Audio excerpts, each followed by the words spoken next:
So we continue our section about set theoretic proofs by doing a few more examples. Now we're going to prove today that A union A intersect B is equal to A for any set A. This is one of those ones where it might not work to just use if and only if statements all along the way that we could have done in the most recent example that we did in the last video. So let's go ahead and write down just exactly what it is we need to prove here. So first of all, let's make sure that this actually makes sense to us.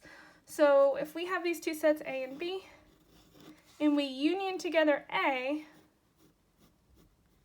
with A intersect B, right? A intersect B would be just this overlapping part here.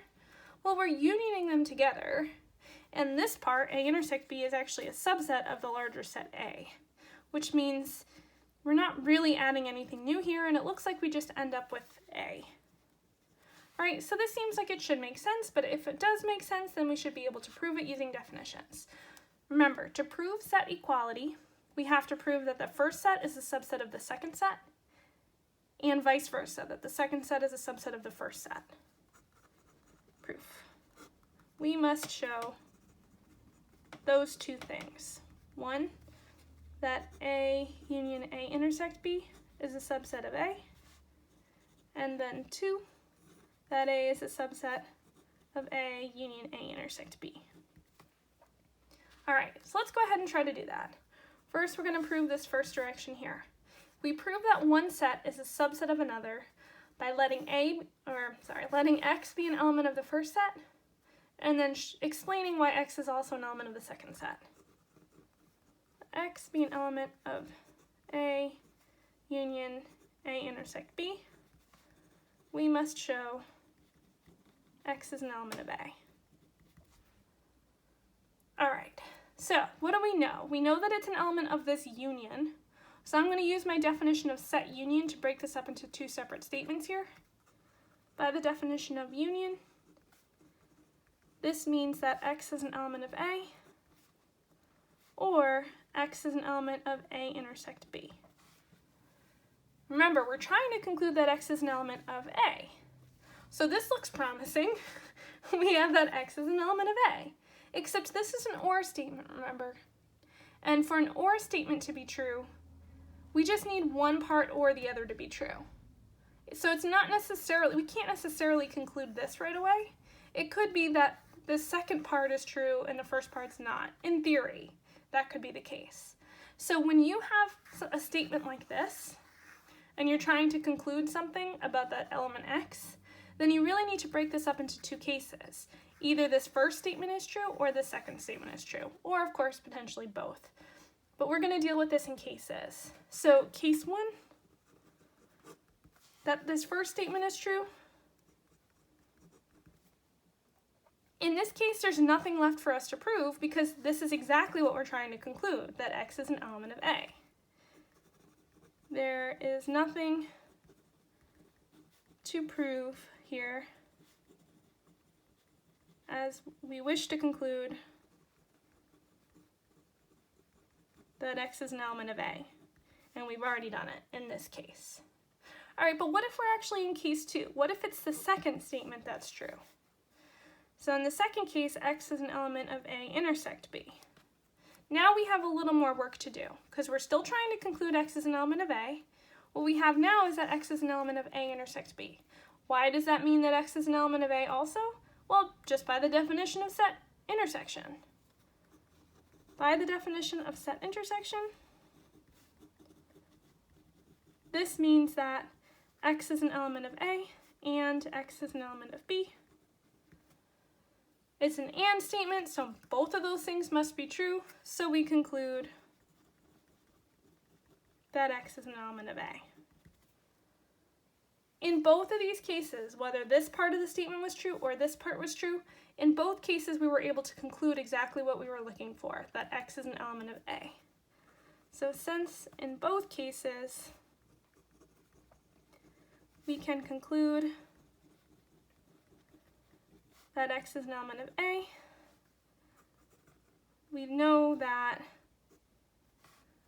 this first subset relationship is correct, that A union A intersect B is a subset of A. Okay, So that's the first direction of the proof. Now we'll see that the second direction of the proof isn't just this same thing going backwards. The second direction is actually going to be a little bit easier. Okay, so for the other direction here, we're trying to show that A is a subset of the rest of it. So we're going to use a different variable here, let Y be an element of A, and we will show that Y is an element of A union A intersects B. This is actually the easy part, because we're trying to show that it's an element of this union, and to be an element of the union means it's an element of A or it's an element of A intersects B. We only need one of those one of those two statements to be true for the whole or statement to be true. So it follows right away that since Y is an element of A, that Y is an element of A or Y is an element of A union A intersect B. Because for this or statement to be true, we only need one part to be true, and in particular, we know that this first statement is true, because that's exactly what we assumed. And so now, by the definition of union, we conclude that Y is an element, we're trying to show that Y is an element of A union A intersect B. So we're trying to show it's in A or it's in A intersect B.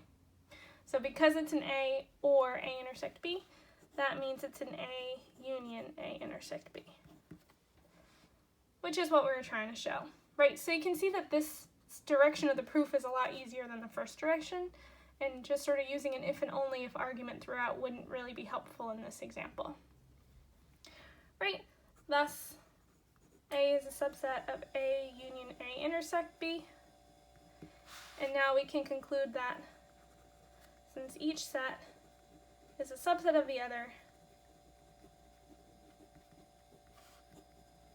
we can conclude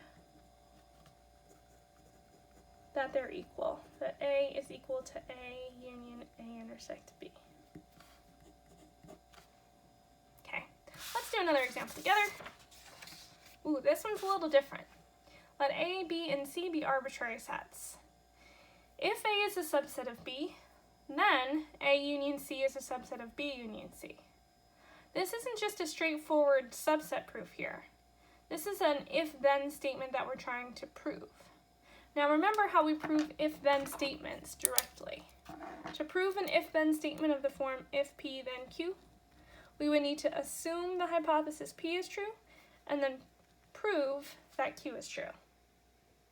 So our hypothesis here is A is a subset of B. So we're going to assume that A is a subset of B. Our conclusion that we're trying to prove is that A union C is a subset of B union C. Prove this. Okay, so let's see what this looks like. Proof. We assume A is a subset of B, and we must prove that A union C is a subset of B union C. Alright, so what does this mean? This is what we're trying to prove. How do we prove one set is a subset of the other? Well, we have to use our steps for proving that subset relationship, which means we let X be an arbitrary member of the first set, and we prove X is also a member of the second set. So we're going to let X be a member of A union C. We must show X is an element of B union C. Okay, so here are the two things that we can now assume and use freely as a fact. That A is a subset of B, and that X is an element of A union C. We're going to try to use these two things to conclude that X is also a member of B union C. So by definition of set union, if X is an element of A union C, that's an OR statement. It means X is an element of A or X is an element of B. And just like in our last example, we don't know which one of these two statements are true. We just know that there has to be at least one of these two statements that are true. which means from here we need to break this up into cases. Either the first statement is true or the second statement is true. So case 1, suppose that X was an element of A, right? Suppose that this first statement is the one that's true. We want to conclude that X is an element of B union C. So how do we do that? Well, I don't really know anything about C right now. I have no idea if X is an element of C. So my only hope is to show that X is going to be an element of B. And this is where we use our first assumption here, because we assumed that A was a subset of B. So since A is a subset of B, we know that by the definition of subset,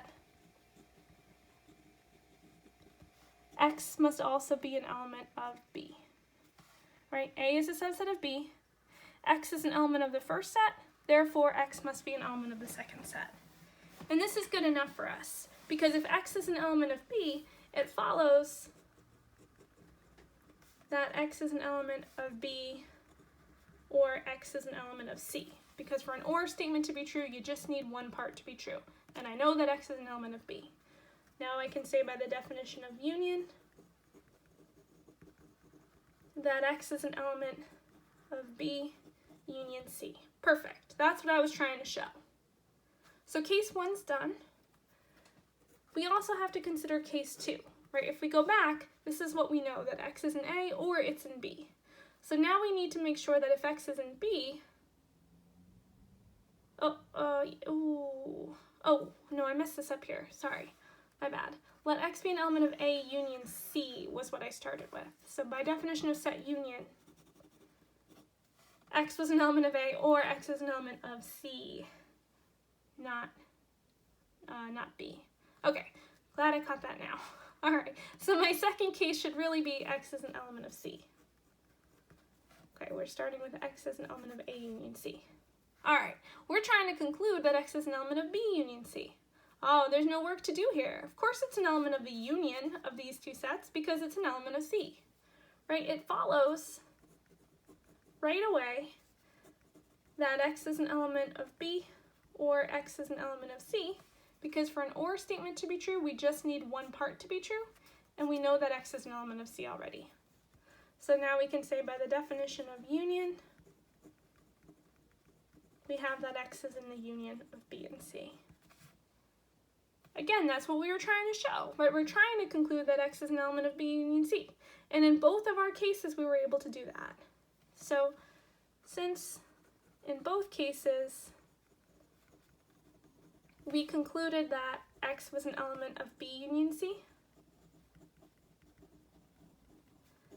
this means that we've shown that subset relationship that we're looking for, that A union C is a subset of B union C. And we're done. There's no other direction of this proof here because we weren't trying to show these sets were equal. We were trying to show that one was a subset of the other. So we only have to do that one direction, which is great. That sort of suggests to us, well, could we do the other direction?